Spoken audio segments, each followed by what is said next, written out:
là, quand je ramènerai les captifs de Juda et de Jérusalem, je rassemblerai toutes les nations et je les ferai descendre dans la vallée de Josaphat.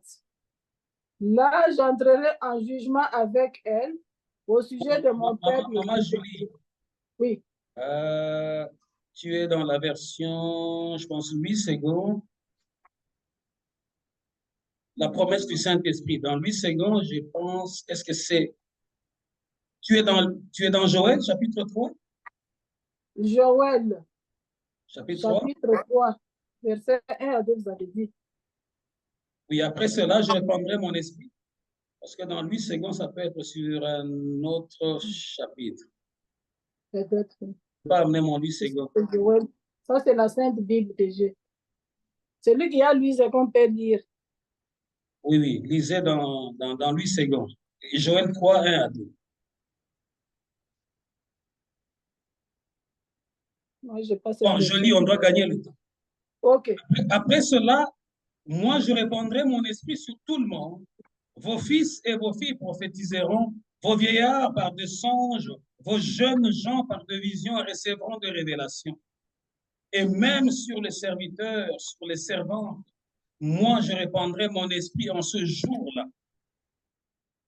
L'Éternel était en train de parler des choses qui allaient se produire dans des jours lointains. Ce n'était pas pour les contemporains de Joël, mais c'était les manifestations qui allaient arriver après que notre Seigneur ait accompli toute sa mission sur la croix. Mais pendant que le prophète était en train de dire ces choses, que dans les derniers jours, que Dieu répandrait de son esprit sur toute chair, c'était comme du chinois. C'était comme quelque chose, c'est un peu comme quand on parle du retour de notre Seigneur Jésus-Christ. Aujourd'hui, les gens s'en moquent. Mais je sais une chose que la Bible nous dit ceci, même lorsque Noé était en train de dire, Dieu va détruire ce monde à cause de votre péché, à cause de votre endurcissement. Noé était en train de dire, il était en train de prêcher comme je vous prêche, les gens de sa génération. Mais les gens de sa génération l'ont pris pour ridicule. Ils l'ont méprisé. Noé était en train de le supplier afin d'échapper à la colère de Dieu. Parce que dans chaque génération, dans chaque époque, Dieu envoie toujours ses messagers afin d'avertir son peuple, afin qu'il se détache des choses de ce monde. Mais la Bible dit que lorsque la colère de Dieu s'est déchaînée, les gens étaient morts. Seul Noé, avec le membre de sa famille, était sauvé. Et toutes les espèces qui étaient rentrées dans l'arche. Il en est de même quand Joël était en train de dire, en ce jour-là, ainsi dit l'Éternel, je répandrai de mon esprit sur toute chair. Les gens de son époque, c'était comme envoyer une fusée sur la Lune. C'était inimaginable. J'enverrai mon esprit sur tout le monde. Vos fils et vos filles prophétiseront. Lorsque Dieu parle de ces choses, Dieu ne fait point de distinction entre homme ou femme. Le Saint-Esprit, lorsqu'il descend et dans l'homme, il descend et dans la femme, afin de les rendre utiles pour l'œuvre du Seigneur, les rendre utiles pour l'œuvre de Dieu. Voilà pourquoi certains, ils s'en tiennent à ce que l'apôtre Paul avait dit. Je n'encourage pas que la femme puisse prendre la parole. Oui, l'apôtre Paul l'avait dit, il a tenu ce discours-là dans une certaine circonstance dans les synagogues. À cause des longues discussions qu'il y avait, il a voulu épargner la femme de longues discussions doctrinales. Mais ça n'empêche pas la femme qui est remplie du Saint-Esprit, comme Dieu l'a dit dans le livre de Joël, de prophétiser, de parler de la part du Seigneur. Parce que la femme et l'homme, tous nous sommes des fils de Dieu. Et lorsque Dieu a envoyé son esprit, il n'a pas envoyé son esprit avec distinction pour dire que le Saint-Esprit ne va entrer que dans l'homme et la femme n'aura pas le Saint-Esprit. Tout cela, c'est parce que les gens veulent embrouiller le faible qui ne sont pas solidement enseignés. Quelle est la différence? L'homme peut porter l'évangile, la femme peut porter l'évangile. Je vous ai dit ici lors de la résurrection de Christ, celle qui a porté ce message, ce n'était pas un homme, c'était une femme, Marie de Magdala. Vos vieillards par de songes, vos jeunes gens par de visions recevront de révélations. Les vieillards auront des songes. Et les visions seront données à certaines personnes, ainsi que des révélations aux jeunes. Tout ça, c'est l'œuvre du Saint-Esprit. Le même Saint-Esprit, il répand diverses dons selon la disposition de chacun d'entre nous, afin que tous étant unis comme étant le parti d'un seul corps, un seul et même corps qui est l'Église, que le Saint-Esprit est en train de nous rendre utiles. À tel, il peut avoir une vision, à l'autre, il peut avoir une révélation. Et à l'autre, il peut avoir une prophétie. Et même sur le serviteur et sur la servante, moi, je répandrai mon esprit en ce jour-là. Allons-y dans le livre des Actes. Actes chapitre 1er. Nous allons lire le verset 8 et puis nous allons lire le verset 14.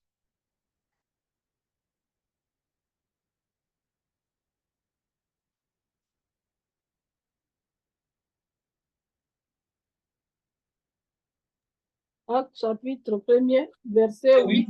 Et puis verset 14. 14. J'ai lu au nom de Jésus-Christ. Amen. Mais vous recevrez une puissance, le Saint-Esprit survenant sur vous, et vous serez mes témoins à Jérusalem, dans toute la Judée, dans la Samarie et aux extrémités de la terre. Verset 14. 14. Tous d'un commun accord persévéraient dans la prière avec les femmes et Marie, mère de Jésus, et avec les frères de Jésus. Amen. Amen. Mais le Saint-Esprit descendra sur vous. Vous recevrez sa puissance et vous serez mes témoins à Jérusalem, dans toute la Judée et la Samarie, jusqu'au bout du monde. Ici, c'est Jésus-Christ qui est en train de parler à ses disciples pour leur dire que vous recevrez sa puissance. Le Saint-Esprit, lorsqu'il viendra, lorsqu'il descendra sur vous, vous recevrez sa puissance pour que vous soyez mes témoins. Lorsque nous recevons le Saint-Esprit vient particulièrement pour jouer un grand rôle en nous, afin de briser notre timidité et de faire de nous des instruments pour la gloire de notre Dieu. Voilà pourquoi Jésus dit, la puissance que vous recevrez vous rendra capable de témoigner jusqu'aux confins de la terre. C'est-à-dire que lorsque ce jour-là viendra, le jour que mon Père avait promis, Jésus a même paraphrasé ce que le prophète Joël avait dit. Le jour que mon Père avait promis, lorsque ce jour-là viendra, vous recevrez la puissance du Saint-Esprit qui vous rendra capable d'aller témoigner jusqu'aux extrémités de la terre. Jésus n'avait point fait de distinction entre hommes et femmes. Il leur a parlé clairement de ce que le Saint-Esprit allait opérer en eux et sur tous ceux qui allaient le recevoir. J'aime au verset 14, d'un commun accord, ils s'accordaient, ils se retrouvaient souvent pour prier avec quelques femmes, avec Marie, la mère de Jésus, et avec le frère de Jésus. Vous voyez, Marie, la mère de Jésus, était là avec les disciples, avec les apôtres. Parce que comme on dit, le salut est individuel. Marie pouvait dire, mais c'est moi qui ai porté Jésus. Je l'ai porté pendant 9 mois. Il a accompli sa mission. Il est rentré auprès du Père. Ma mission à moi est finie. Mais Marie était aussi une femme d'exception. Elle savait que le salut est dans son Fils, le Fils qu'elle a porté pendant 9 mois.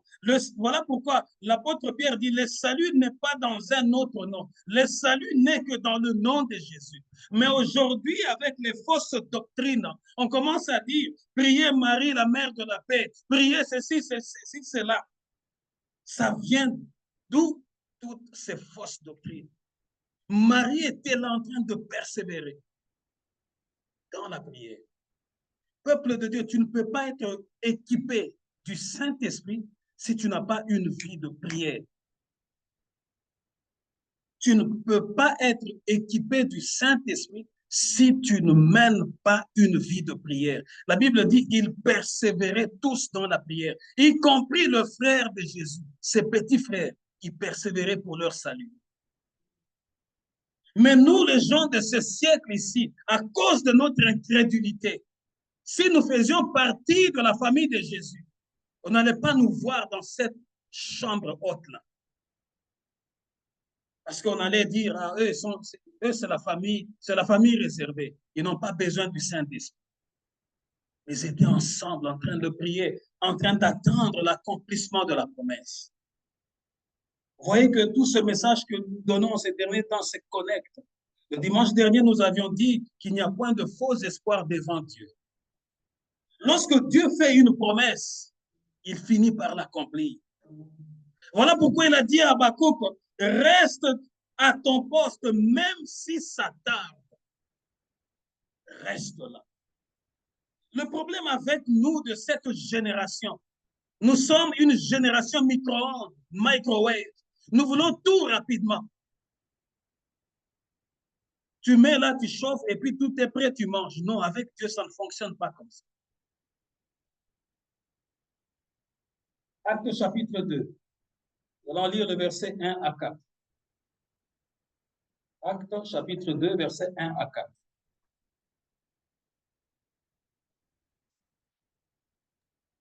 Au chapitre 2, versets 1 à 4, j'ai lu au nom de Jésus-Christ. Le jour de la Pentecôte, ils étaient tous ensemble dans le même lieu. Tout à coup, il vint du ciel un bruit comme celui d'un vent impétueux, et il remplit toute la maison où ils étaient assis. Des langues semblables à des langues de feu leur apparurent, séparées les uns des autres, et se posèrent sur chacun d'eux. Et ils furent tous remplis du Saint-Esprit et se mirent à parler en d'autres langues selon que l'Esprit leur donnait de s'exprimer. Amen. Amen. Quand le jour de la Pentecôte arriva, les disciples étaient tous ensemble, rassemblés au même endroit. Tout à coup, un grand bruit survint du ciel. C'était comme si un violent coup de vent s'abattait sur eux et remplissait toute la maison où ils se trouvaient assis. Au même moment, ils virent apparaître de sortes de langues qui ressemblaient à de flamèches. Elles se séparèrent et allèrent se poser sur la tête de chacun d'eux. Aussitôt, ils furent tous remplis du Saint-Esprit et commencèrent à parler dans différentes langues, chacun s'exprimant comme le Saint-Esprit lui donnait de le faire. Amen. Amen. La nature a horreur du vide. Je pense que vous connaissez cette expression-là. La nature a horreur du vide. Regarde, lorsque tu achètes un terrain, tu le laboures ou tu sacres comme tu veux. Mais si tu passes plusieurs mois sans repasser par là, comme la nature a horreur du vide, ce terrain-là sera rempli de mauvaises herbes, de toutes sortes d'herbes. La vie de l'homme aussi, sans le Saint-Esprit, la vie de l'homme qui est vide, sans le Saint-Esprit, cette vie-là est exposée à d'autres esprits. qui vont venir élire domicile dans ton corps. Si tu n'as pas le Saint, si tu n'es pas rempli du Saint-Esprit, tu es sujet d'habitation d'autres esprits qui vont venir parce que la nature a horreur du vide. Mais les disciples, ayant reçu les instructions, ils se sont tous enfermés au même endroit, y compris la mère de Jésus et les petits frères de Jésus. Ils étaient en train de prier pour attendre ce jour-là, comme nous l'avions lu dans le livre de Joël. En ce jour-là, je répandrai de mon esprit sur toute chair. Vos jeunes gens et vos jeunes filles prophétiseront. Ce jour-là de la Pentecôte est arrivé, 50 jours après la fête de la moisson. Ils étaient ensemble réunis en train de prier. Mais il y a eu un bruit semblable à un vent impétueux. Et lorsque je me représente ce bruit-là qui est venu, lorsque le Saint-Esprit a quitté le trône pour venir accomplir la volonté de Dieu et habiter dans l'homme, ce vent-là est venu perturber tout ce qui ne devrait pas être là. Comme la nature a horreur du vide, le Saint-Esprit, avant de s'installer, il a d'abord perturbé, il a d'abord chassé. Dans cet environnement-là, il a enlevé tout ce qui est impur, tout ce qui est satanique, tout ce qui est diabolique, tout ce qui ne peut pas être devant la face de l'Éternel. Le Saint-Esprit a balayé l'environnement. Et lorsque le Saint-Esprit a fini de faire ce mouvement-là, toute la maison, la Bible dit, toute la maison était remplie. Au même moment, ils virent apparaître des sortes de langues qui ressemblent à des flamèches. Elles se séparèrent et allèrent se poser sur la tête de chacun d'entre eux. Le Saint-Esprit, nous allons le voir par la suite, il n'est pas le feu, il est comme le feu. Tu vois, comme notre intelligence, l'intelligence de l'homme est limitée à percevoir les choses de Dieu. Et lorsque Dieu veut se représenter pour que nous puissions le comprendre ou bien le saisir un tout petit peu, il peut utiliser une forme semblable à ce que l'homme connaît. C'est juste une question pédagogique, afin que tu puisses avoir une compréhension. Parce que en Dieu, tout est grand. Tout est grand. Voilà pourquoi lorsqu'il disait à Moïse, tu feras tout selon le modèle que tu as vu du tabernacle céleste. Moïse était en train de reproduire. Mais cette reproduction-là, la Bible déclare que lorsque Christ a payé le prix du sang, il est entré dans le véritable tabernacle qui n'a pas été fait par la main des hommes. C'est-à-dire que Moïse faisait ce qui était comme, mais ce n'était pas le véritable tabernacle. Voilà pourquoi le Saint-Esprit est venu comme le feu. Mais le Saint-Esprit n'est pas le feu. Il s'est lui-même dispatché sur la tête de tous ceux qui étaient là. Immédiatement, il a activé le don de parler en langue. Nous ne sommes pas en train de parler de dons aujourd'hui. Ça, c'est un enseignement encore. Mais tout ça, c'est l'œuvre du même Saint-Esprit. Il peut se manifester de plusieurs manières. Mais la première manifestation ici, lorsqu'il est descendu, ils étaient tous remplis. Et ils commençaient à parler en d'autres langues. Peuple de Dieu, si toi tu ne parles pas en langue, si tu n'as pas encore expérimenté le Saint-Esprit dans cette dimension-là, ne t'étonne pas lorsque tu écoutes quelqu'un parler en langue. Parce que pour toi, ça peut résonner comme du chinois. Ça peut résonner comme c'est impossible que quelqu'un... Mais ça, c'est l'œuvre du même et unique Saint-Esprit. Lorsqu'il descend, il entre en nous. Parce que la Bible nous dit ceci, l'apôtre Paul nous dit ceci. Nous ne savons pas exactement comment prier. C'est là que j'aime l'apôtre Paul. Il est entré en profondeur dans la théologie. Il dit, dans la nature humaine telle que nous sommes là, tu peux faire une prière avec de belles paroles. Mais tout homme qui existe ne sait pas exactement comment prier pour toucher le cœur de Dieu. Mais puisque Dieu a décidé en Jésus-Christ que le Saint-Esprit vienne combler le vide, parce que Christ était en train de s'en aller, Pendant qu'ils étaient en prière, ils étaient sous émotion parce que le Seigneur venait de leur quitter. Ils n'avaient pas encore expérimenté le Saint-Esprit. C'est ça notre thème aujourd'hui. Ils étaient encore sous émotion. Le Seigneur venait de partir. Le Seigneur venait de les quitter. Ils étaient tous là, ils ne savaient pas qu'est-ce qui allait arriver par la suite du temps. L'expérience du Saint-Esprit était inconnue à leur façon d'agir ou à leur façon de faire.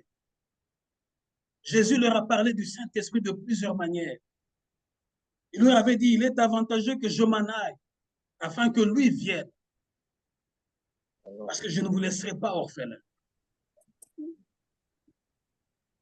Ils n'avaient pas encore expérimenté le Saint-Esprit. Ils étaient sous émotion. Mais quand le Saint-Esprit est descendu, l'émotion a fui, la peur a fui, la tristesse a fui. Ils étaient maintenant des hommes totalement transformés. Totalement transformés. Ils étaient maintenant en train d'expérimenter ce que Jésus leur a dit au verset 8 du premier acte, du premier livre des Actes. Il dit, quand vous allez le recevoir, il fera de vous mes témoins. Ne sois pas étonné quand tu vois quelqu'un, même si il n'a pas encore une grande assemblée, mais il tient à faire la volonté du Seigneur seul. C'est parce qu'il est rempli du Saint-Esprit et il est en train d'accomplir la mission que Jésus avait donnée et il avait dit à ses apôtres ce jour-là. Le fait que tu es incapable de témoigner, le fait que tu es incapable de te lever debout pour ton Seigneur, pour aller servir, pour aller prêcher, pour aller évangéliser, c'est parce qu'il y a un vide en toi. La nature a horreur du vide. Regardez un tonneau vide. Un tonneau vide fait beaucoup de bruit. Mais un tonneau qui est rempli ne fera jamais du bruit. Lorsque le Saint-Esprit était descendu, ils étaient tous remplis. Et ils étaient prêts à aller en mission. Ils étaient devenus de nouvelles personnes.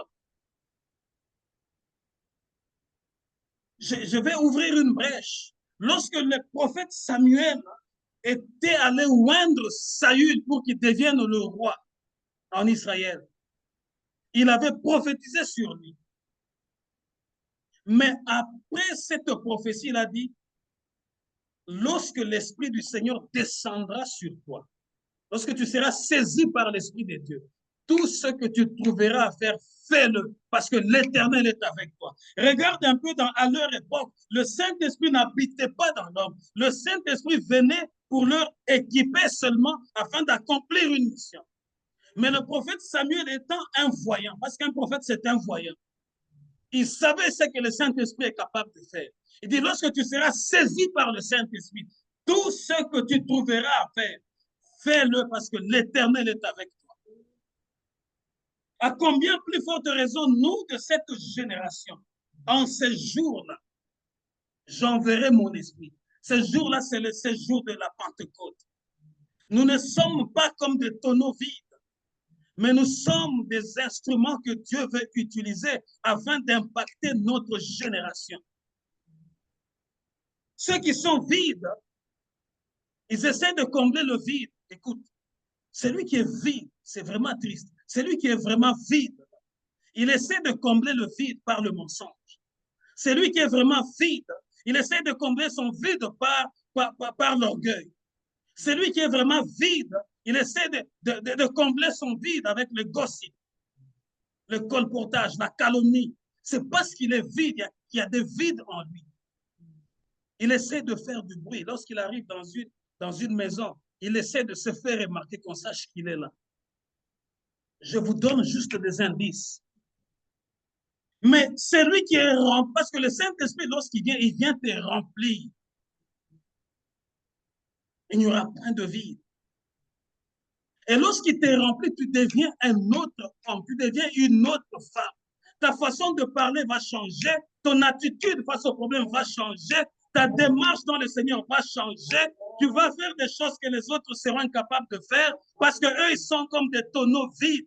Ils sont là en train de parler dans des réunions de famille, mais à l'intérieur, c'est du creux. Ce n'est pas rempli parce que le Saint-Esprit n'est pas en eux. En quelque sorte, Dieu voulait dire, lorsqu'il parlait à Joël, il dit, en ce temps-là, j'enverrai mon esprit, vos fils et vos filles prophétiseront.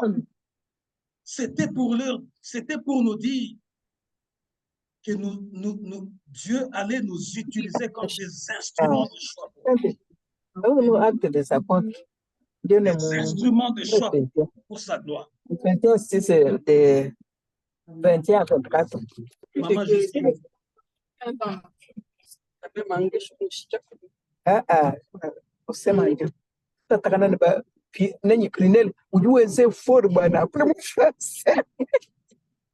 Excusez-moi, c'est ça les aléas d'être en ligne. La maman est en train de parler, mon fils Bonheur n'est pas là. Ma maman Justine, c'est lui qui est proche de maman Justine qui l'aide à arrêter le micro. Tout ce qu'elle dit est en train de sortir ici. Le Saint-Esprit au milieu de nous, il vient pour nous impacter. Il vient pour changer notre façon de faire. Il vient pour nous donner de nouvelles habitudes que nous n'avions pas. Tu vas commencer à t'élever tôt pour la prière. Ça, c'est l'œuvre du Saint-Esprit. Tu auras le fardeau des âmes. Ça, c'est l'œuvre du Saint-Esprit.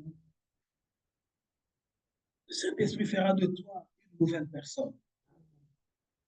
Le Saint-Esprit, lorsqu'il est descendu dans les apôtres, il leur a donné l'assurance qu'ils n'avaient pas avant. Le Saint-Esprit nous donne l'assurance.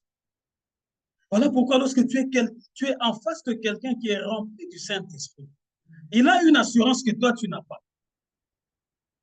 Ne prends pas ça pour orgueil. Mais celui qui n'a pas le Saint-Esprit, étant orgueilleux ou étant orgueilleuse, elle va dire, vous aussi avec votre orgueil. C'est parce qu'il a le vide qu'il essaie de combler son vide avec beaucoup de discours inutiles. Mais le Saint-Esprit nous apporte l'assurance.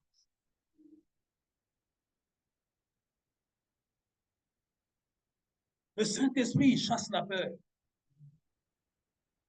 Lorsque le Saint-Esprit est descendu dans les apôtres, ils n'avaient plus peur de sortir de là où ils étaient en cachette. Beaucoup sont encore en cachette parce qu'ils sont encore vides en eux. Voilà pourquoi tu vis comme en exil. Mais le jour où tu vas expérimenter le Saint-Esprit, la peur va s'en aller. Tu auras l'estime de soi.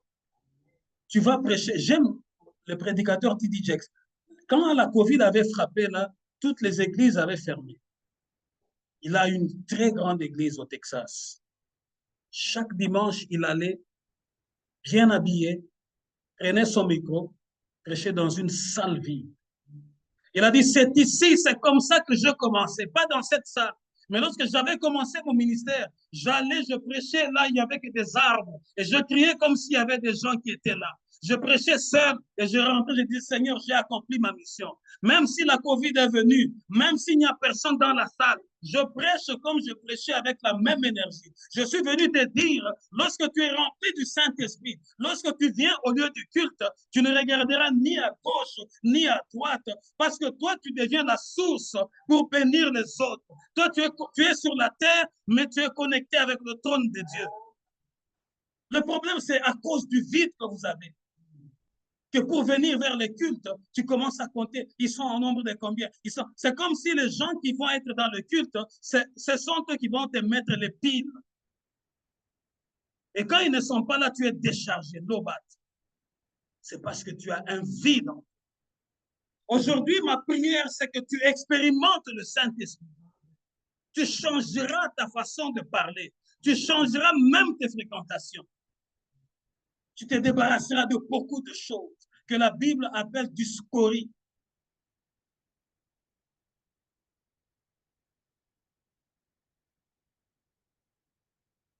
Le Saint-Esprit vient mettre de l'ordre dans la vie de l'homme. Je suis en train de citer le point, ceux qui ont à noter qu'ils notent. Parce que j'aurais à citer plusieurs points que le Saint-Esprit nous apporte.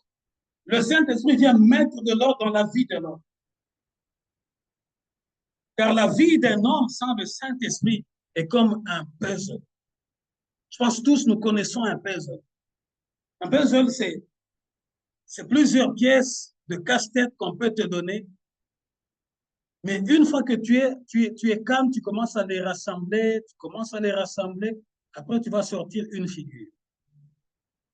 Et tu vas voir, ah, j'ai fait la tour Eiffel. Ah, j'ai construit un pont. Parce que tu avais la tête sur les épaules, tu as rassemblé chaque pièce à sa place. Le Saint-Esprit vient aussi pour mettre l'ordre dans la vie des hommes. Avant, les apôtres n'avaient pas expérimenté le Saint-Esprit. Voilà pourquoi Jésus, lorsqu'il leur parlait du Saint-Esprit, il leur disait, j'ai beaucoup de choses à vous dire, mais Jésus a utilisé un mais. Seulement votre intelligence est encore petite à comprendre ces choses. Peuple de Dieu, ce que vous avez mouru au centre, ton intelligence sera dongi, court. Tu vas penser que l'autre là fait de l'orgueil, alors que l'autre là est déjà dans le bain. Il est déjà là. Il nage dans le Saint-Esprit. Lui, avec le Saint-Esprit, ils sont un.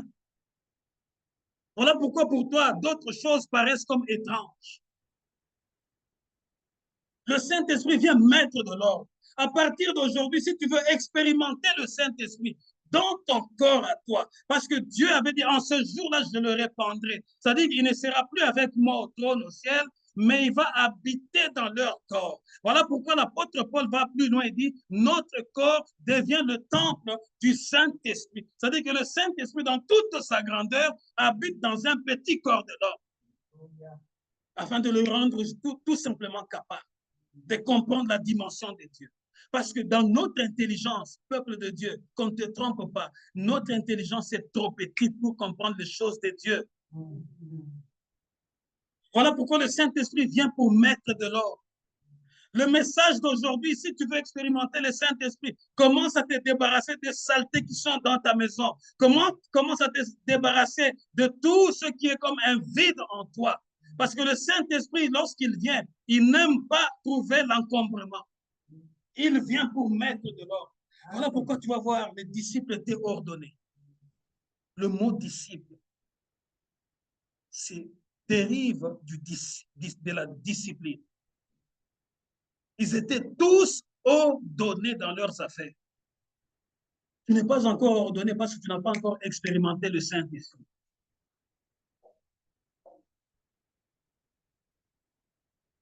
La vie de l'homme sans le Saint-Esprit est disparate, comme je l'ai dit. Les éléments sont ça et là, ça et là. Tu entres dans une maison, sur la table, tu trouves des chaussettes, au salon, tu trouves la casserole. C'est vraiment sale, c'est vraiment disparate. C'est comme ça quand l'homme n'a pas le Saint-Esprit en lui. Il est totalement dans la saleté, dans la confusion.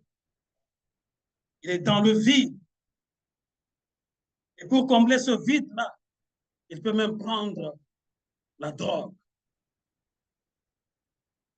Tout simplement pour combler le vide.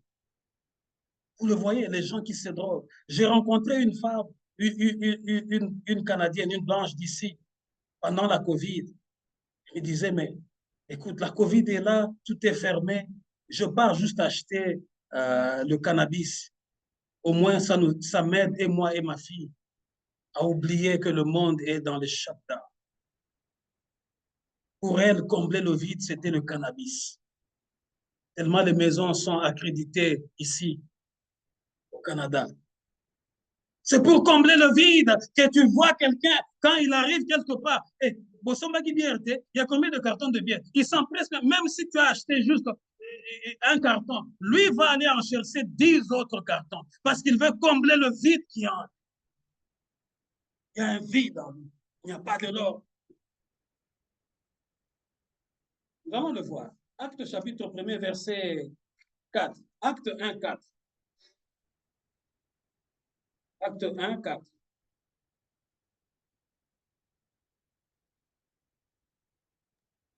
Acte 1, verset 4, Jésus-Christ.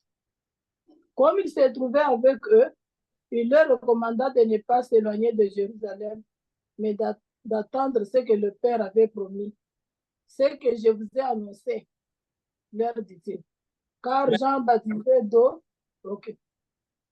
Or, un jour qu'il prenait un repas avec eux, il leur recommanda de ne pas quitter Jérusalem, mais d'y attendre que son Père leur accorde le don qu'il leur avait promis. C'est le don que je vous ai annoncé, leur dit-il. Je vous ai dit ça. Je paraphrasais ça. Jésus a paraphrasé le prophète Joël. Pendant qu'ils étaient à Jérusalem, il dit à ses disciples, ne vous éloignez pas de cet endroit. Restez ici. Si tu lis d'autres versions, j'ai plusieurs versions de Bible. Si tu lis la version Parole de vie, tu verras, il est écrit, Jésus leur donna l'ordre de rester à Jérusalem.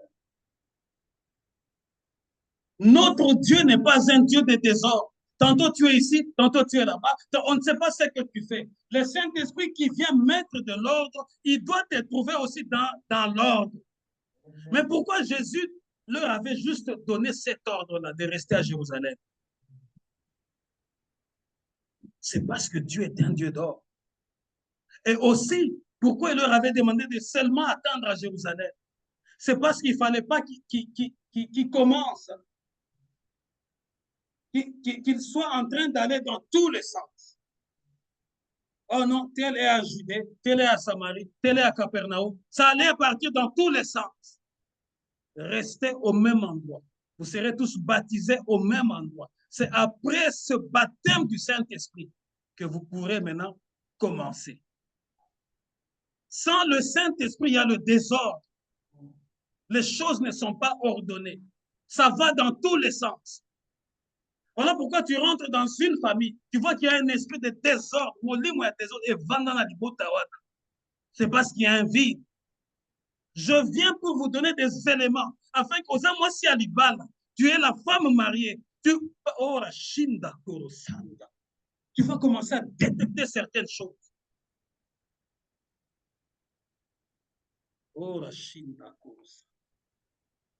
Le Saint-Esprit, il va commencer à te donner de détecter certaines choses, de vérités cachées par ton mari. Parce qu'il vient tellement que tu seras branché avec le Saint-Esprit. Écoutez, le prophète, je l'ai dit, le prophète Élisée était sharp. Le Saint-Esprit n'habitait pas en lui, mais pouvait entendre ce qui s'est chuchoté dans des champs. Le Saint-Esprit, ce n'est pas une chose, ce n'est pas un feu. Il est divin. Il a la nature divine. En même temps qu'il est avec nous maintenant, en même temps, il est avec Dieu au trône. Vous voyez la complexité? Voilà pourquoi l'apôtre Paul nous a révélé un seul mystère. Il dit, tellement que vous ne savez pas comment prier. Le Saint-Esprit, lui, quand il est en vous, il vous donne les paroles que Dieu peut comprendre. Parce que celui qui sonde le cœur, il connaît la pensée du Saint-Esprit. Et l'apôtre Paul continue de dire, il enfonce le clou, il dit, parce que c'est conformément à la volonté de Dieu que le Saint-Esprit parle. Vous voyez? Donc, le Saint-Esprit est conforme avec Dieu. Il s'aligne dans la volonté de Dieu. Voilà pourquoi il y a d'autres choses que tu demandes par orgueil, tu demandes par sentiment, mais le Saint-Esprit n'est pas là. Mais lorsque le Saint-Esprit embarque dans ta vie, lui s'aligne avec Dieu. Il va commencer à parler à ta place. Voilà pourquoi tu vois dans une assemblée quelqu'un qui vous parle dans une langue intelligible comme je vous parle en français. Même il embarque dans la langue. C'est parce qu'en ce moment-là, le Saint-Esprit veut lui donner ce que Dieu a dit et en même temps lui parler de ce que Dieu a dit. Ce n'est pas du chinois. C'est parce que tu as du vide que tu t'étonnes de ces choses. Le Saint-Esprit était là à la création. Ceux qui prennent note, ils peuvent prendre. Le Saint-Esprit était déjà là à la création parce qu'il est avec Dieu. Déjà à la création, il était là. Lorsque Dieu appelait à l'existence les choses qui n'existaient pas, c'est le Saint-Esprit qui le matérialisait. Parce que le Saint-Esprit connaît Dieu, le Saint-Esprit habite avec Dieu, le Saint-Esprit fait la volonté de Dieu. Lorsque le monde, la Bible dit, le monde était informe et vide, Dieu disait que la terre soit. Le Saint-Esprit qui est en Dieu, qui connaît la pensée de Dieu, il prend la parole de Dieu et il la matérialise. Il la rend réelle. Voilà pourquoi je viens pour te dire ici, ce que tes yeux n'ont jamais vu. Ne dis pas que ça n'existe pas, parce qu'il y a des réalités surnaturelles qui sont là. Mais il faut maintenant que le Saint-Esprit le fasse quitter du surnaturel et l'amène à tes yeux naturels. Voilà pourquoi je vous dis, notre assemblée, c'est le centre de foi abondante. Si tu viens nous fréquenter ici, tu vas être transformé. Tu vas penser aux choses. Et lorsque tu parleras, les gens vont te prendre peut-être pour une force. Mais le temps va venir où le Saint-Esprit va commencer à matérialiser ces choses-là. Mais comme ils seront vides en eux, dans leur rassemblement, il y aura du vide. Il n'y aura que l'ignorance et l'incrédulité. Ils vont commencer à parler contre toi. Mais ne t'agite pas. Parce que Jésus l'avait déjà dit, il nous a prévu. Si moi qui suis le bois vert, on m'a traité ainsi, alors vous qui êtes le bois sec. Le Saint-Esprit n'est pas une colombe. Vous voyez, lorsque Christ a été baptisé, il est venu auprès de Jean-Baptiste. Il est venu demander le baptême, lui en tant que fils de Dieu. Lui par qui Jean-Baptiste a dit, voici l'agneau de Dieu qui ôte le péché du monde. C'est-à-dire que comme lui, il est là, il n'y aura plus de sacrifice d'agneau, il n'y aura plus de sacrifice de veau. Mais lui, c'est le véritable agneau qui nous vient d'en haut. Il sera sacrifié afin qu'il n'y ait plus de sacrifice sur l'autel. C'est le seul sacrifice que Dieu va agréer. Mais Christ est allé parce qu'il avait trouvé Jean-Baptiste ou Jean les précurseurs. Jean qui est venu avant avec une mission que Dieu lui avait donnée. Chaque prophète a une mission. Chaque pasteur a une mission que Dieu lui donne. Mais Jésus a voulu honorer la mission de l'autre. Mais aujourd'hui, qu'est-ce que nous voyons? À cause du vide qui est en nous, nous voyons des guéguerres au milieu de serviteurs. Nous voyons de guerres, des insultes. Nous voyons de calomnies. Pourquoi? Parce que tel est rempli, tel n'a pas la capacité de faire ce que l'autre fait, il commence à l'injurier. Mais Jésus est allé auprès de Jean-Baptiste. Jean, en toute humilité, l'a dit, non, mais toi, tu es le Fils de Dieu. Moi, je ne peux pas te faire. Il dit, non. Jésus dit, non. Maintenant, là, ce n'est pas mon temps, c'est ton temps à toi. Je reconnais ton temps, je reconnais ton ministère. Amène-moi aussi dans le eaux du baptême. Lorsque Jean-Baptiste a accepté et l'a amené dans le eaux du baptême, la Bible dit que le ciel s'est ouvert et le Saint-Esprit est descendu. Le Saint-Esprit, le rayonnement avait pris la forme d'une colombe. Mais le Saint-Esprit n'est pas une colombe, c'est des manifestations du Saint-Esprit. Le Saint-Esprit n'est pas une puissance. C'est une manifestation du Saint-Esprit. Il n'est pas une puissance. Il n'est pas une force. C'est l'une de ces manifestations. Le Saint-Esprit n'est pas un feu. Il n'est pas un feu. Nous l'avons lu dans le livre des Actes, là, au chapitre 2. Des langues de feu qui se sont séparées sur la tête des disciples. Il n'est pas un feu. Il se manifeste comme un feu. Vous savez, lorsqu'on dit il est comme, c'est-à-dire qu'il n'y a pas de ressemblance. Il y a quelques traits, mais ce n'est pas exactement ça. Il n'est pas un fleuve. Vous savez, Jésus-Christ, au jour de sa chair, la Bible dit, le dernier jour de la fête solennelle, il s'est tenu debout, il a commencé à prophétiser que celui qui a soif qu'il vienne et de son sein couleront de fleuves d'eau vive. Et la Bible dit ceci pour enchaîner. Quand Jésus parlait, il prophétisait comme ça, il parlait du Saint-Esprit. Le Saint-Esprit n'est pas un fleuve, mais il peut se manifester comme un fleuve pour détruire tes ennemis. Il peut se manifester comme un vent pour déstabiliser tes ennemis. Il peut se manifester comme un feu pour brûler tes ennemis. Mais il n'est pas le feu. Le Saint-Esprit est une personne. Il manifeste la gloire de Dieu. Et il glorifie Jésus-Christ. Jean chapitre 16, verset 14. Jean 16, 14. Le Saint-Esprit est toute une personne. Jean 16, 14. Jean chapitre 16, verset 14. Je lis au nom de Jésus-Christ. Il me glorifiera parce qu'il prendra de ce qui est en moi et vous l'annoncera. Vous voyez comment Jésus parle du Saint-Esprit? Il dit, quand le Saint-Esprit sera avec vous, il va me glorifier. Non seulement qu'il va me glorifier, il puisera dans ce qui est à moi et vous l'annoncera. Or, Jésus-Christ, c'est lui-même la source d'eau vive. Jésus, c'est lui la source de la vie. C'est lui la source de la paix. C'est lui la source de la grâce. C'est lui la source de l'élévation. C'est lui la source de la distinction. C'est lui la source de la sagesse. C'est lui la source de l'intelligence. C'est lui la source de toutes les richesses que tu peux t'imaginer. Mais Jésus dit, lorsque le Saint-Esprit viendra, il va puiser en moi. Maintenant, je viens te dire, tu as besoin de quoi, ma soeur? Tu as besoin de quoi, mon frère? Parce que le Saint-Esprit est déjà là maintenant. Maintenant que je te parle, il est là. Il va entrer en Jésus. Il va prendre ce que toi tu veux. Parce que ce que toi tu veux, Sandra Chilenge, est différent de ce que Patricia veut. Parce que Patricia est notre problème. Mais le Saint-Esprit, qui connaît la volonté de Dieu et qui lit dans nos pensées, il entre en Jésus. Il tire la guérison pour Patricia. Il tire l'élévation pour Terre. Il tire la distinction. Il tire la bénédiction. Il tire la gloire. Il tire la sagesse. Est-ce que quelqu'un m'entend ce matin? Tu as besoin de l'intelligence. Le Saint-Esprit, il va prendre en Jésus une portion d'intelligence. Il va te la communiquer. Afin que tu commences à comprendre les choses. Voilà pourquoi tu vois, mais comment il a la facilité de prêcher comme ça. Peuple de Dieu, je ne cesse de vous dire, je travaille comme vous. Je travaille comme vous. Je me lève tôt pour arriver au chantier, aller contrôler. Et mon épouse sait, quand je commence à rentrer à Ottawa, je dois préparer le message. Le vendredi, j'étais en train de rentrer, ramener mon auto chez le dealer pour qu'on fasse l'entretien général. Mais en même temps, mon épouse m'a dit, tu es déjà au J'ai dit, je suis déjà au.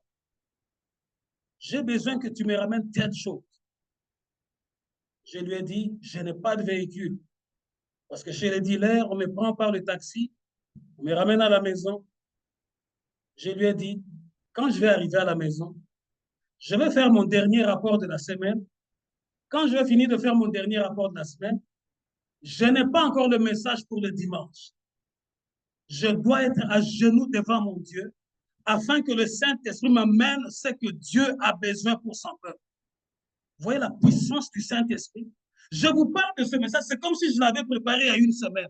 Je l'ai eu seulement le vendredi quand je suis rentré du travail. J'étais à genoux. Tout ça, c'est l'œuvre du Saint-Esprit. Il puise en Dieu. Il puise, il glorifie Jésus. Et il donne à son serviteur le message. Il lui donne avec simplicité. J'ai mon cahier rempli de notes. Ça peut aussi t'arriver. Le problème, c'est parce que tu as trop de vide en toi. Voilà pourquoi tu vois, eux aussi, ils se montrent. C'est parce que tu as trop de vide. Ton intelligence est totalement partagée. Je vous presse un message que j'ai reçu après la fatigue du travail. Mais un message qui est bien structuré. Tout ça, c'est l'œuvre du Saint-Esprit. Tellement tu es dans des combines, tellement tu es dans les méli-mélo, tu vas voir ça comme étrange. C'est parce que tu as trop de vide en toi. Il manifeste la gloire de notre Seigneur Jésus-Christ. Il défend ceux qui appartiennent à Dieu. Le Saint-Esprit, il défend ceux qui appartiennent à Dieu. Jean chapitre 14, verset 7.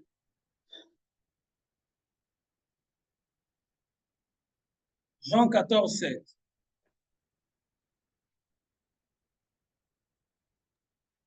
Jean chapitre 14, verset 7. 16. Chapitre 14, verset 16. Je lis au nom de Jésus-Christ. Et moi, je prierai le Père et il vous donnera un autre consolateur afin qu'il demeure éternellement avec vous.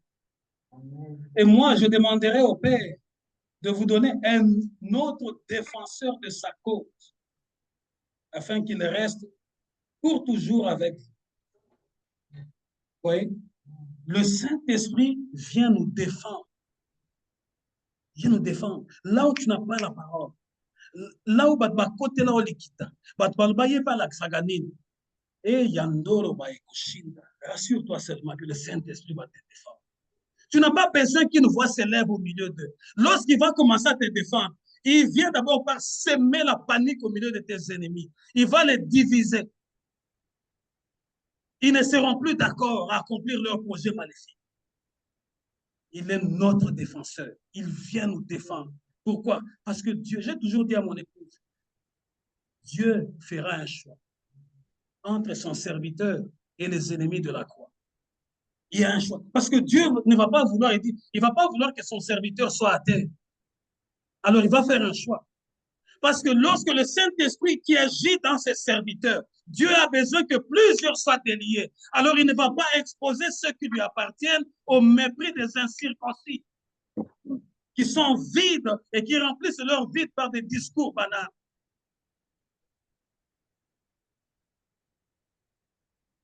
Il nous aide à comprendre la volonté de Dieu pour bien agir. Le Saint-Esprit nous aide à accomplir la volonté de Dieu pour bien agir. Si tu n'as pas le Saint-Esprit, tu ne peux pas comprendre la volonté de Dieu. Tu n'auras pas l'intelligence pour comprendre le temps. Parce que tu agis dans le vide. Tu te lèves comme un homme animal. Tu te couches comme un homme animal. Pas différent d'un chien, pas différent d'un éléphant. Le matin, il se lève, la nuit, il se couche. Mais le Saint-Esprit vient nous donner le discernement afin d'accomplir la volonté de Dieu. 1 Corinthiens chapitre 2, verset 14.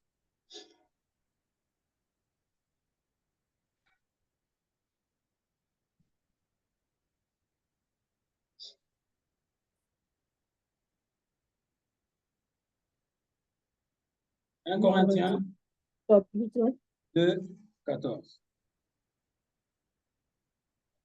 Tu vas lire et Maman Mouchia va nous lire dans sa version. 1 Corinthiens chapitre 2, verset 14. Je lis au nom de Jésus-Christ. Mais l'homme animal ne reçoit pas les choses de l'Esprit de Dieu, car elles sont une folie pour lui, et il ne peut le connaître parce que c'est spirituellement qu'on en juge.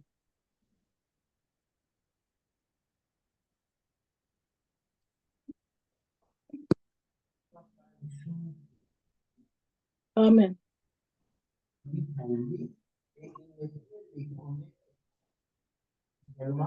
On en juge.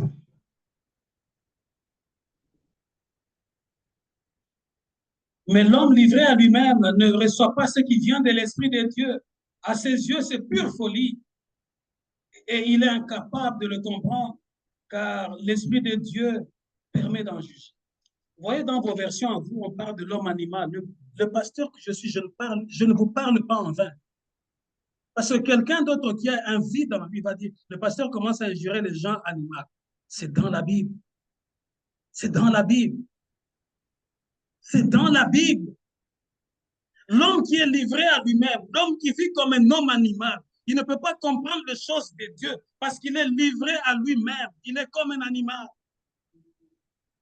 C'est une folie à ses yeux. Voilà pourquoi lorsque tu es là dans tes rencontres, vous mangez, vous buvez, ah ma soeur, demain est-ce que tu viendras à l'église? Oui, je viendrai. Tu viens, tu vois, elle ne vient pas. C'est parce qu'elle a un vide. C'est parce qu'il a un vide. Il est livré à lui-même, il ne peut pas comprendre. C'est une folie pour que tu dises, ah moi je vais dormir tôt parce que demain j'ai culte. Ah moi demain je vais aller faire l'évangile. C'est une folie pour les gens de ce monde. Ils sont livrés à eux-mêmes. Le Saint-Esprit est une personne. Éphésiens chapitre 4, verset 30. Éphésiens 4, 30.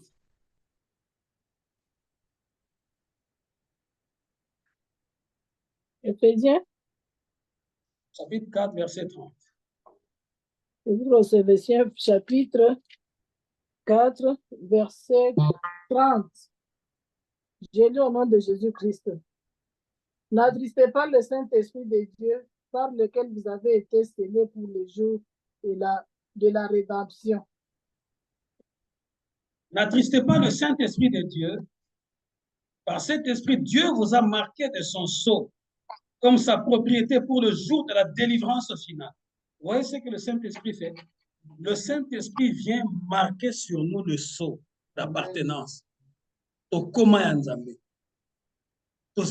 Voilà pourquoi lorsque tu as le Saint-Esprit, Dieu te transfère dans sa famille, la famille de Dieu. Parce que tu appartiens à Dieu. Tu appartiens à l'Église qui est le corps du Christ. Et ce que le Saint-Esprit a mis en toi, utilise-le pour la gloire de Dieu. Tu chantes bien, mais tu chantes seulement dans ta salle de bain.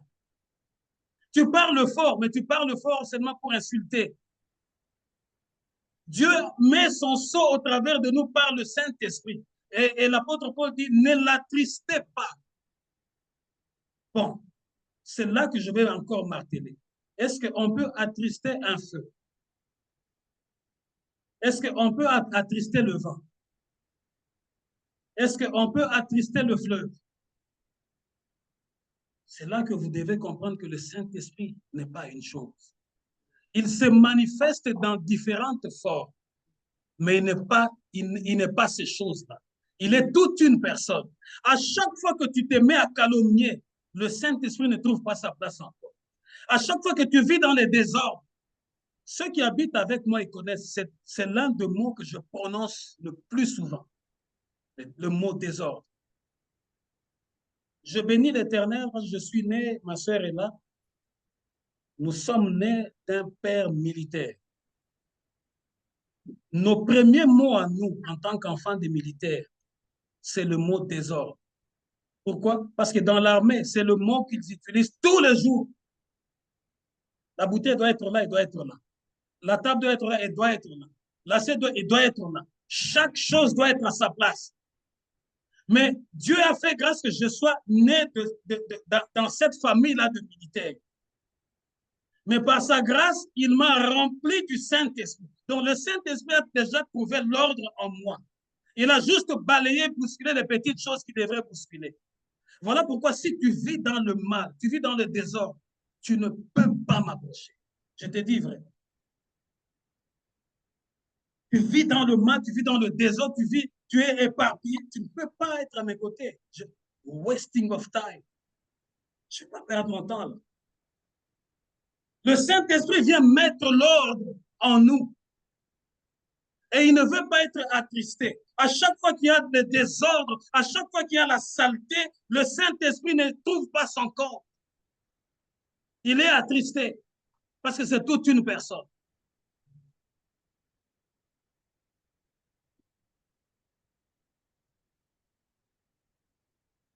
La Bible dit quelles attitudes que les apôtres avaient avant d'attendre le Saint-Esprit. Ils étaient en prière. Quelle attitude tu dois avoir? Mène une vie de prière totale.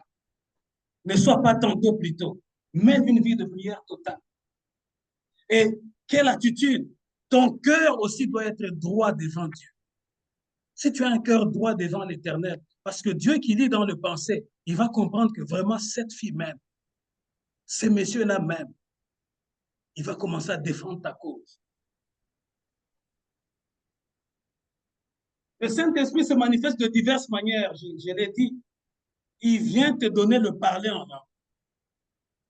Le Saint-Esprit vient déverser les dons de miracles, les dons de guérison, plusieurs sortes de dons. Tu peux voir, tu peux avoir des visions. Plusieurs sortes de dons. Il peut te donner l'intelligence pour discerner les temps. Tout ça, c'est les manifestations du Saint-Esprit. Mais tu dois savoir une chose. Le Saint-Esprit ne peut pas résider là où il y a l'amertume. Je bénis l'Éternel parce que le Saint-Esprit me communique beaucoup de choses. Je vous dis, j'ai quand même une petite grâce. Moi, je peux entendre même à distance. Et je peux voir ce qui est en toi. Je ne ferai pas d'effort.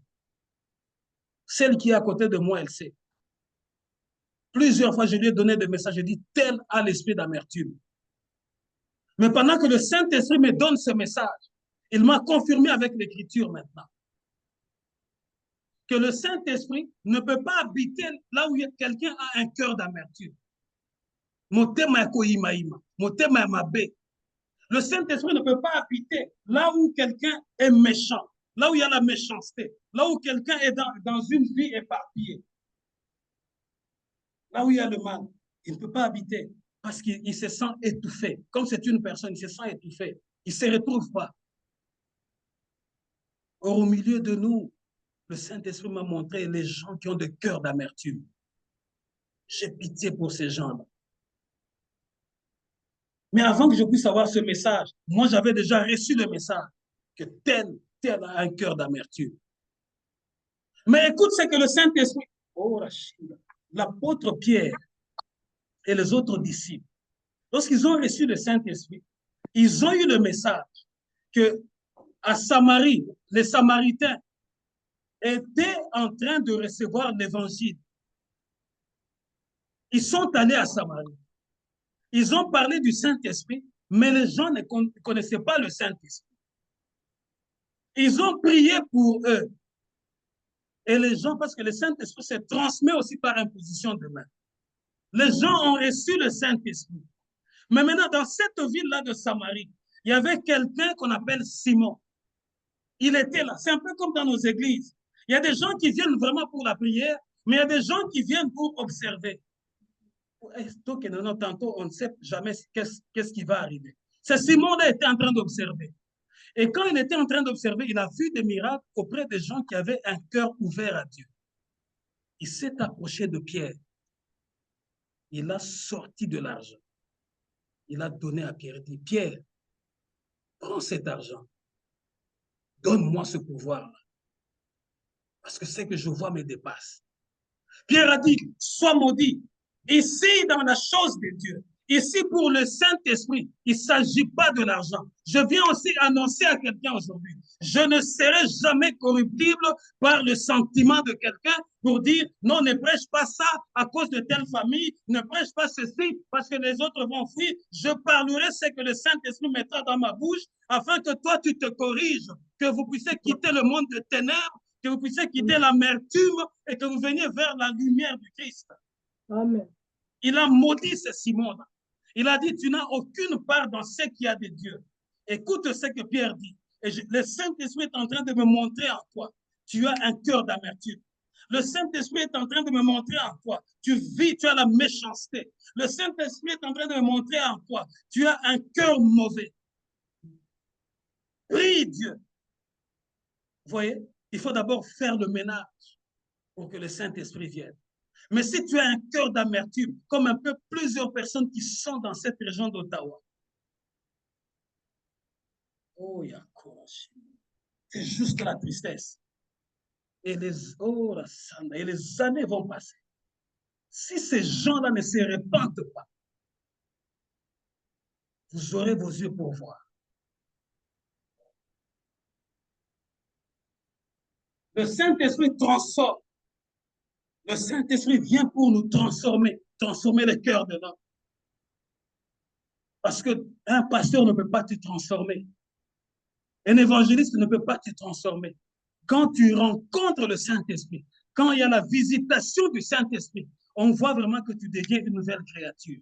Voilà pourquoi le premier jour, le jour de la Pentecôte, lorsqu'ils étaient tous remplis du Saint-Esprit, ils n'avaient plus peur.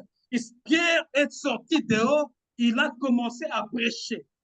La Bible dit que ce jour-là, les cœurs des gens ont été touchés. Et la première église a commencé avec 3000 personnes. 3000, une seule prédication, 3000 âmes sauvées. Voilà pourquoi le jour de la Pentecôte est un jour que nous devons prendre au sérieux. Parce que c'est ce jour-là que la flamme du Saint-Esprit est entrée dans l'homme. Et le Saint-Esprit habite et révèle ce qui est caché dans l'homme et nous montre les directives de Dieu. Afin que nous puissions savoir que sur la terre, nous sommes là pour un temps. Mais l'éternité nous attend. Voilà pourquoi aujourd'hui, nous allons commencer à prier. Je vais te dire, fais de la place pour le Saint-Esprit. Nous qui sommes ici, nous allons nous tenir debout. Fais de la place pour le Saint-Esprit. Make room for the Holy Spirit. Make room for the Holy Spirit. Fais de la place pour le Saint-Esprit dans ton cœur. dans ta vie. Fais de la place. Fais de la place. Toi qui as de l'amertume, toi qui as la jalousie, toi qui as la méchanceté, toi qui vois seulement le mal auprès des autres. Make room for the Holy Spirit. Make room. Fais de la place. Sinon, tu vas juste rester vide. Tu vas commencer à voir les autres aller de l'avant et toi, tu vas juste rester là. Parce que les choses de Dieu, il n'y a point de corruption pour les choses de Dieu. Ici, il ne s'agit pas de l'argent. Mais le Saint-Esprit qui t'en sort, lorsque tu es transformé, tu vas amener ton argent à l'église. Le pasteur ne viendra même pas te forcer. La Bible déclare que lorsque les 3000 étaient transformés, ils ont commencé à amener l'argent à l'église. Ils ont commencé à amener leur bien à l'église. Mais ici, regarde, rien que pour des programmes de l'église, personne, ça c'est le pasteur qui doit parler. Aucune initiative, aucune maman pour dire, les mamans, faisons aussi des rencontres de mamans. Parce qu'il y a des mamans qui ont des problèmes dans leur foyer. Il y a des mamans qui ont des maladies terribles qu'on ne peut pas citer ici. Il y a des tels. Mais le pasteur ne va que vous soutenir. Les rencontres de mamans, les rencontres de jeunes filles. Regarde tout autour de nous. Nous avons des jeunes filles qui ont maintenant 25, 26, 27, 28 ans, mais qui s'accrochent à leur maman comme des sacoches. Il faut faire attention. Le temps passe vite. Le temps passe vite. Le temps passe vite. Que celui qui reçoit ces messages interpelle de jeunes filles. Le temps passe vite. Parce que c'est à cet âge-là, à 20, à 21, à 22, que la jeune fille doit commencer à voir clair dans son avenir. Elle finit l'université, mais il y a déjà un homme qui est en train d'attendre pour venir l'honorer. Mais on commence à devenir fat parce qu'on a du vide. Commence à prier. Make room for the Holy Spirit. Faites la place pour le Saint-Esprit. Faites de la place pour le Saint-Esprit, afin qu'il vienne, qu'il habite, qu'il enlève le désordre, qu'il enlève la saleté, qu'il enlève, qu'il brise, qu'il restaure. Le Saint-Esprit n'est pas corruptible. Voilà pourquoi Simon a maudit, Pierre a maudit Simon. Ici, il ne s'agit pas de l'argent. Je vous donne le message que le Saint-Esprit m'a donné. Faites de la place pour que le Saint-Esprit habite. Que le Saint-Esprit habite. Il va mettre de l'or et l'homme de ta vie va venir. Il va mettre de l'or et ton travail va venir. Il va mettre de l'or parce qu'il connaît ce qui te manque. Make room. Faites de la place. Le problème, parce que tu es étouffé et tu fais semblant, mais alors que dans le spirituel, tu es vide. Tu es réellement vide. Oh, la Shinda. Make room. Faites de l'espace, afin que le Saint-Esprit vienne, qu'il commence à restaurer, qu'il commence à rétablir, qu'il commence à diriger, qu'il commence à parler, qu'il commence à t'indiquer la voie à suivre, qu'il commence à t'indiquer, qu'il commence à te montrer le chemin,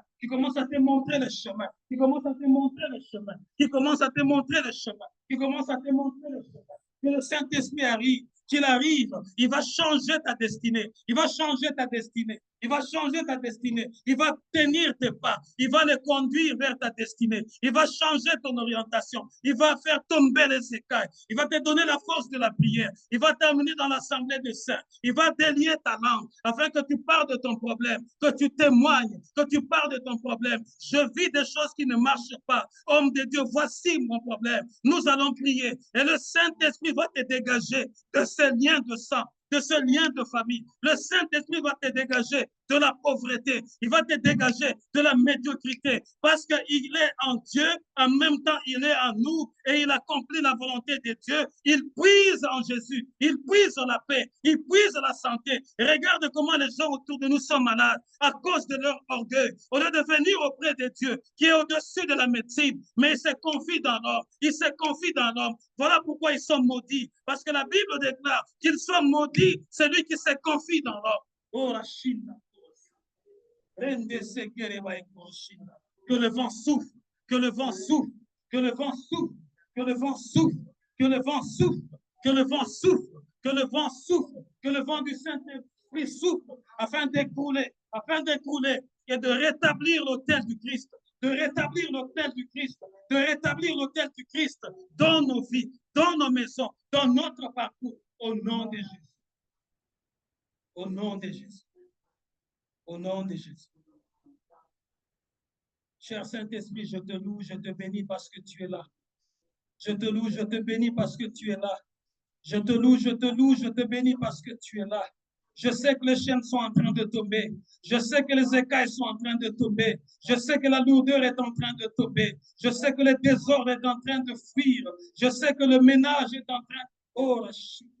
Mekrou, mekrou, mekrou, mekrou, mekrou, mekrou, mekrou, mekrou. Faites de la place, faites de la place, afin que le Saint-Esprit s'installe. Il se sent étouffé. Il se sent étouffé. Il ne peut pas bouger. Il ne peut pas bouger parce qu'il se sent étouffé. Il se sent étouffé. Libère seulement la place. Tu vas voir ce que le Saint-Esprit est capable de faire dans ta vie et même dans les générations futures. Make room for the Holy Spirit. Au nom de Jésus. Tendre Père, nous te rendons grâce en ce jour merveilleux et particulier de la Pentecôte. Tu nous as parlé du Saint-Esprit. Les apôtres étaient tous enfermés dans la prière parce qu'ils avaient peur, parce qu'ils n'avaient pas encore expérimenté le Saint-Esprit. Mais le jour où ils ont expérimenté le Saint-Esprit, ils sont sortis pour aller parler de toi. Je prie pour que notre assemblée, Seigneur, expérimente le Saint-Esprit. Que les hommes, les femmes, les jeunes, les enfants qui viennent, Seigneur, ici, puissent être en contact avec le Saint-Esprit. Afin que tout ce qui est barrière, tout ce qui est limitation, tout ce qui est envoûtement, tout ce qui est lien de sang, soit complètement anéanti par le vent du Saint-Esprit au nom de Jésus. Saint-Esprit vient comme un fleuve, afin que là où il y a le fétiche, que le fleuve entre pour inonder ce fétiche. Et bébé saki soit, et balai côté bébé saki soit.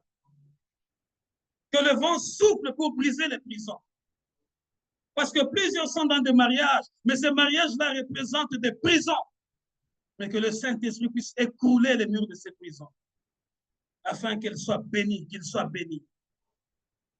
Je prie pour que tu puisses en Jésus. Nous voulons avoir des témoignages. Délie les langues.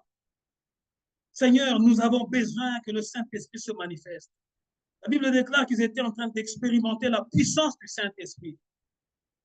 Et même ceux qui venaient d'être convertis, ils amenaient eux-mêmes leurs biens pour l'avancement de l'Évangile. Je prie pour que le Saint-Esprit donne ses cœurs à chacun d'entre nous, afin que lorsque tu es béni, quelle que soit ta bénédiction, pense à l'Église de Dieu, qu'on ne t'efforce pas. Sème pour la parole, sème pour l'œuvre. Je prie pour que le Saint-Esprit s'élève dans ta vie, afin qu'il ouvre tes yeux, les yeux de ton cœur, pour que tu vois clair.